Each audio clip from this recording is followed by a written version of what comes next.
Welcome back to StarMade pre-release coverage. I'm Enigmius, and today we're building the Hungry Armadillo. This is my purpose-built mining vessel. It's really difficult to get a sense of scale. You want to say it's like a light mining vessel or a heavy mining vessel or whatever, because some of the things that I'm seeing on the forums and here and there, the scale is just massive. Like absolutely over the top massive. So I can't really call it a heavy mining vessel.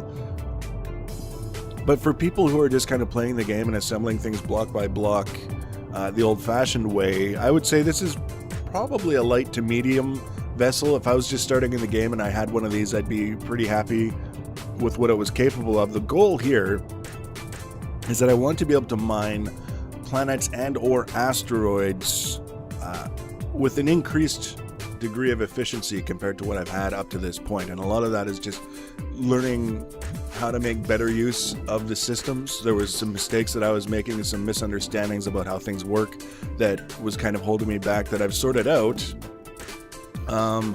And also having a chance to see how things work and using that information to purpose build something based on that understanding. And one of those is that when you get close to the planets and the gravity well pulls you in, it makes it a little bit difficult to navigate. Once you're down on the planet, once you understand how to get off the planet, that's not too bad, but actually relocating to another position on the planet, not necessarily the easiest thing in the world to do. It's possible, but come on, you're doing a little bit of casual mining. We don't necessarily want to be working out trajectories and all these other things to try and get to a new position. So, with that in mind, this ship will have a battery of salvage cannons on the front, a battery on the back, and then a very large battery pointing straight down. So if you land on the surface of the planet, you have that large battery pointing down that can harvest the minerals, the hard mineral component of the planet, but you also have the batteries on the front and the back that you can use to harvest the surface material. As I found out, that lucky fluke, that cactus is so far the most valuable commodity that I've come across in the game, and that's all on the surface of the planet. You don't find that under the crust. That's, really, really good credits for an early game situation sitting right on the surface of the planet. So if we can harvest that easily without having to reorient the ship quite a lot, then we're in good shape. So you saw all the green blocks going on. Those are salvage cannons. That's the front battery. So we're basically pretending we're at the back of the ship looking forward, and the ship would have to be turned sort of counterclockwise 90 degrees. And that would be the orientation that I'm going for. So you can see here, skipping ahead a little bit, we've got the battery in the front. The battery, the bottom battery, or the beginnings of it, is actually to the left of the ship now. Now we're putting in shield blocks. I'm still kind of expecting an update where they will make it so that crashing into a planet too hard will cause your ship to be damaged and or destroyed. So regardless of whether or not I think I can avoid pirates if my ship is fast enough, I still think it's a really good idea to have some shields. And I bought 50 shield blocks with that in mind. So we're just kind of putting them wherever. The bottom section where the salvage cannons are is not done yet. I don't actually have enough salvage cannons, and I don't have enough credits to buy enough to finish it. So I've just kind of accepted that it's in a good place for right now. There's plenty facing out the bottom and also the front and the back. I'll get to work on gathering more materials, selling off the ones that are worth it, and then when I have the credits necessary, I will finish filling out the salvage cannon battery on the bottom. One of the things that I encountered is a tremendous shortage of hull blocks. That's what these guys are, these gray blocks with the funky texture on them. They're hull blocks, and they don't actually have a specific purpose on the ship except to make it look a certain way. Now, I think they do actually have a bit of purpose in terms of like defensive capability. If your shields go down, the hull blocks themselves will absorb a little bit of damage before enemy fire just starts passing through. The hull blocks will be destroyed and critical systems start to go next. But also they take kind of a drab not particularly interesting core design, and then you can sort of shape it the way you want regardless of where the actual working systems need to be. So as I said, I only managed to find a total of 87 of these between what I started with and what I was able to buy from this station. Now I've got a couple of options. I can fly around looking for various different stations and see what I can find and buy, or I can mess around a bit with the factory system. I can take this ship that's kind of almost mining worthy. I can gather up some materials and I can try out the factory system and see if I can't make enough hull blocks to finish the ship the way that I want to. So that's actually what I'm going to do. I hadn't planned on making, a big deal about the factory system yet.